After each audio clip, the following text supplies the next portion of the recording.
Welcome to Leadership Shenanigans. I'm Fiona Gherkin, the Principal Consultant at Little Things Consulting in Launceston, Tasmania. If you would like to recommend a topic or you have a question that you'd like answered on this podcast, please contact me on info@littlethingsconsulting.com.au. Enjoy today's episode. Good morning, everyone. Good evening, good afternoon, good night, depending on what time you're listening to this from around the world. Thank you so much for joining me today. And I'm assuming you're here to hear more about gaslighting. I know a lot of people have heard the term, and some of you will know what it means also. But for those who do not, gaslighting is when one person manipulates another to make them question reality.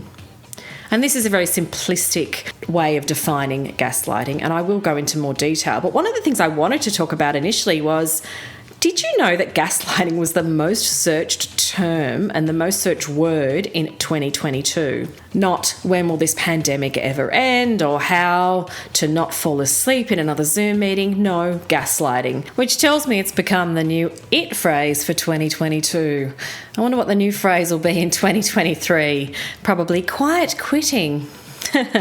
I did review information on whether you could gaslight yourself also, because I have seen articles that actually talk about this. But with the meaning that it's about manipulating somebody else, you simply cannot manipulate yourself unless you have more than one personality. You don't manipulate yourself. You talk yourself in and out of stuff, but manipulation is something that occurs between two people or more than two people. I'll put it in the too hard basket of terms I don't agree with, which also includes quiet quitting. If you're still employed and you're getting paid, you have not quit. You're just a lazy employee. Quiet quitting should only refer to people who tiptoe out the back door of work without telling anyone that they will not be returning. Sadly, I have done this before. So as I throw self-gaslighting and quiet quitting in the garbage bin of terms I hate, I'll climb down off my soapbox now and get back to talking about gaslighting. So gaslighting the term originated from a 1930s stage play and a later movie called Gaslight, which most people aren't aware of.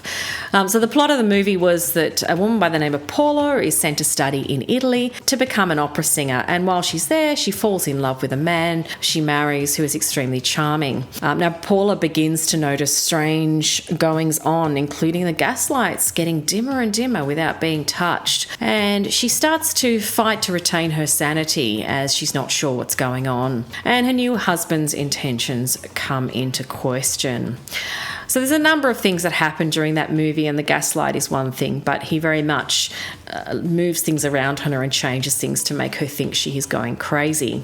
So I always find it very interesting that this was a term that was around in the 1930s, but is only now becoming quite popular. So let's talk about who are the instigators of gaslighting. The Very Well Mind, and there's a link in the description to their website, summarises gaslighting as a range of tactics including lying, distracting, minimising, denying and blaming. So when you're dealing with someone who uses gaslighting as a manipulation tool, pay close attention to what they do and not the words they choose. People who use gaslighting as a tool to manipulate others are usually psychopaths, narcissists, or any other personality type where the person does not care about their impact on others and wants to manipulate a situation or a person for personal gain. For example, a person who uses gaslighting would also use indirect criticism. For example, I'm so happy for you that you got that promotion.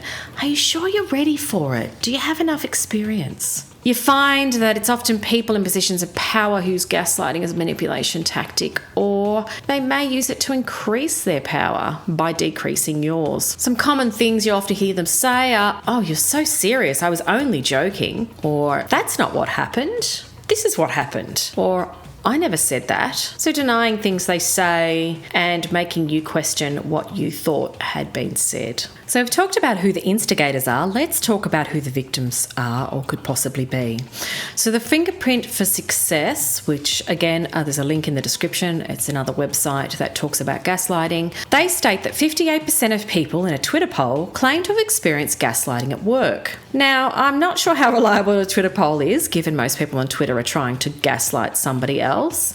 but I would expect that 58% would be pretty close to the truth. And there are a lot of toxic workplaces out there. I hope that you're not in one of them. And if you are, please seek help. If you're in Australia, if you want to reach out to me, I am able to assist in these circumstances.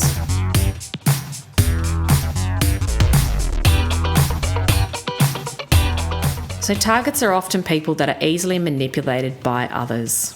So we've looked at who the instigators are, we've looked at who the possible victims are. Now let's have a look at what is it that you need to look out for and what are the telltale signs of gaslighting in the workplace. And this is again from the Fingerprint for Success. Like I said, the link is in the description. And they come up with 10 signs to look out for. And I'll go through those now.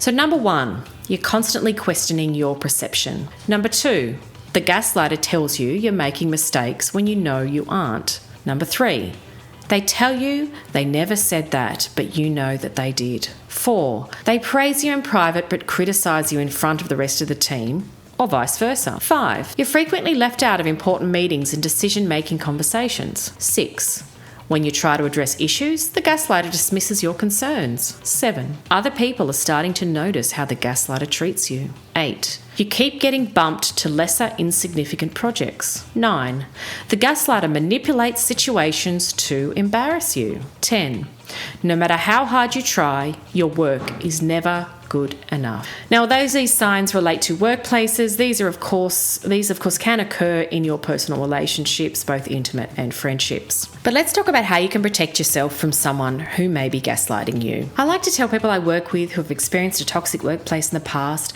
or are starting a new role that it's important to put up a wall. And when I say a wall, I mean a glass wall, not a brick wall.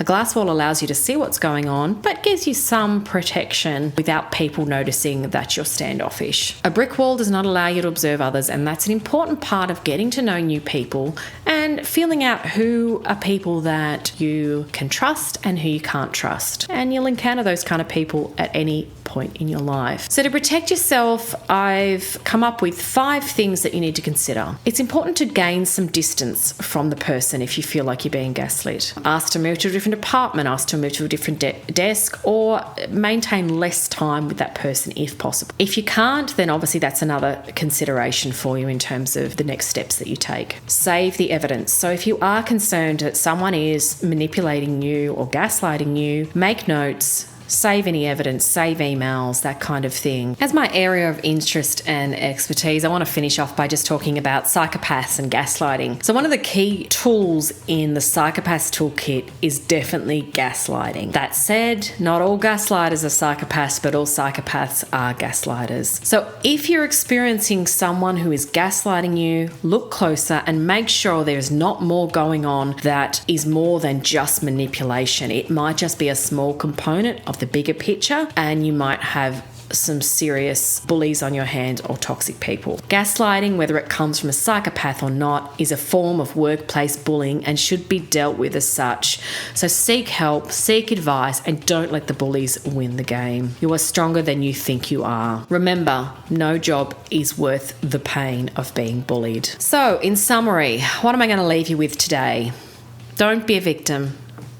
And don't be afraid to challenge someone who does not believe in you, whether it's because they're trying to minimize your power so they can increase their own, or they're just simply an a-hole. Because you know what? Sometimes people just are, and we have to accept that. There's a lot of great people out there, but there's a lot of really bad people out there too who don't care about others. Don't allow others to control your inner narrative. Don't allow others to control how you feel about yourself and your self-esteem. Believe in yourself without what others are telling you. And remember, you can control your own behaviour, including how you respond to others, but not the behaviour of others. Many people have fallen prey to the victimhood mentality of a psychopath or a narcissist before realising they were just a wolf dressed up in granny's clothing waiting to eat you up like Little Red Riding Hood. Thank you for listening all the way to the end of this episode. I hope you enjoyed today's content. And remember, if you would like to recommend a topic or you have a question that you'd like answered on this podcast, please contact me at info@littlethingsconsulting.com.au. I look forward to you joining me next time.